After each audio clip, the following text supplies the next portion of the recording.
Hi, my name is Jerry Mitchell. I'm the CEO of the Alabama State Black Chamber, and we're wrapping up our annual Entrepreneurs and Innovators Conference. This year, our theme was taking care of business in our communities. We chose that theme because we wanted to highlight what we can do on our own as business owners and citizens in our communities, where we won't have to wait on government funding or those type of things, but how we can make things happen in our communities. I highlight that fact because we decided to hold our conference over in Inslee this year, in the facilities owned by Antonio Sperling, who has over the last 10 years bought up an entire block and renovated it, and we had some great facilities here. Now we highlight that fact because this can be duplicated in other communities around the state. So we wanted to bring people here and let them see, and hopefully they will be inspired to go back home and do the same types of things. We had a great time here at the conference. We had some great speakers. Our awards keynote was given by our very own Secretary of Labor, Mr. Fitzgerald Washington, focused on workforce development and how we and different opportunities that we have in our state. Our lunch keynote was given by J. Alexander Martin, who is the co-founder of Food Group, and he focused on things that we can do for ourselves and how we can work together and move forward. And he focused on all the great opportunities that he's seen just in a short time being in Birmingham and the Inslee area, and actually expressed interest in coming down and perhaps making some purchases of land himself. We had a number of panels on our speakers. We had panelists such as former Congressman Parker Griffith and Councilor LaShonda Scales and Mr. Charles Ball, Executive Director of the Greater Birmingham Regional Planning Commission, who looked at the politics of economic development. Why do we have things going on all around in our various cities, but typically not much happening in our communities? We also had one on cultural heritage and cultural tourism, leading to cultural economics, featuring Mr. John Solomon Sandwich, who's a nationally known artist, did some great work for Coca-Cola in the Olympics. Also, we had Mr. Cody Gopher with Cody Gopher Management, and he's been featured in the New York Times, Spin Magazine, and other, talking about the music, our culture, and how that generates economic activity.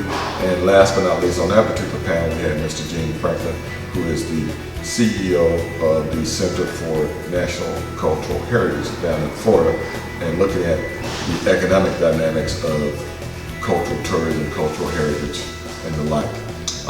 We also had a number of breakout workshops. We had more than 12, and they consisted of things such as tax tips for your business, marketing your logo. It's more than just your logo and it's your story. And then others included business one-on-one, things you need to know as you're launching a business. Our friends at PNC Bank gave us a banker's one-on-one Q&A talking about the things that banks can do to help grow. So it was a number of things, but the highlight of it, I would say, is seeing the people network from around the state. We had people from Birmingham, Huntsville, Mobile, Montgomery, Opelika, and Auburn, and cities I can't probably recall, also Tuscaloosa, but they all got together to connect and learn from each other and take those connections and then make it move forward to create some business opportunities for them. So that's if anything else, that is always a highlight for us, because that's what we want to see happen, because the more we work together, the more we can grow our businesses and grow our communities. And this is something that we must do. It's imperative that we do this, because we know in Alabama, black firms typically lag behind all others in the state, and nationally, black firms in Alabama are below the national average, which is only $72,000 a year, but we're below that. So we need to grow, and as our businesses grow, it's going to make our communities grow stronger and make our state a better place to live for everybody.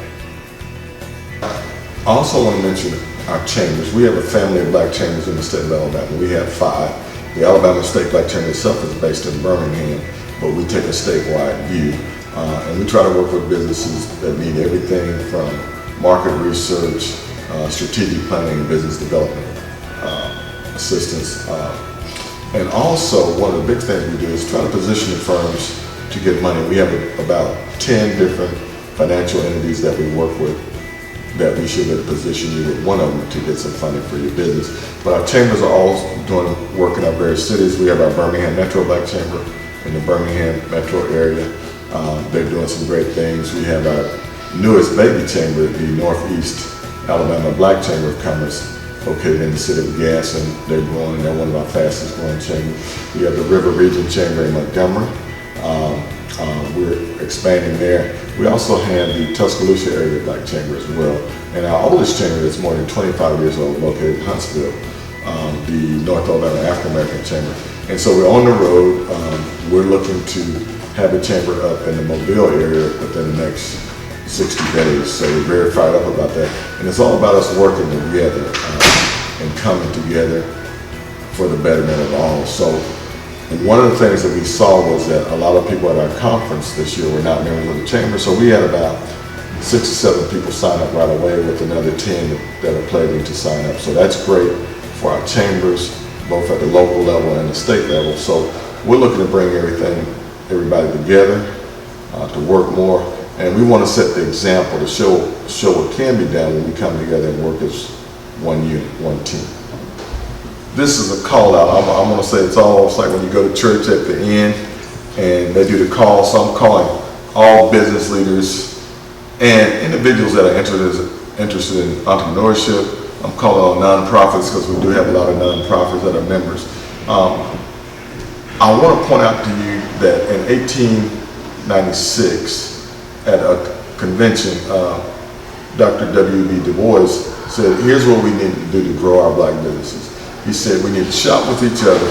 He said, our churches need to promote our businesses and buy from our businesses. We need to make sure that we're educated and trained so we can provide the best customer service where people get attracted. And he said that we need to use, and back then we didn't have all the media outlets we had, but our media outlets was back in those days were mostly newspapers. Now we've got a lot more social media, TV stations, radio stations. We need to promote our business, and that way all of us can grow collectively. So this is a call out. If you've got a business, check out one of our chambers. You can come to our state website, which is www.alblackcc.org, and learn where our other chambers are. Or you can call us at 256-508-5034 and get the information that you need. But this is a call for people to join, not just for the sake of, hey, I want to join just because I'm black, but join us because we're trying to do something in our communities with our businesses, and all of us grow together. So we think we're positioned to help that because we're focused on you. And we have a number of partners who are not black-owned businesses, but they're interested in our cause. They believe in our cause. And so they're supporting what we're doing. So we just need you right now, if you're listening or watching, we need you to come out, call us, email us. You can email us at wehelp@alblackcc.org, and we'll respond to you promptly and let you know where your nearest chamber is and who the leaders are.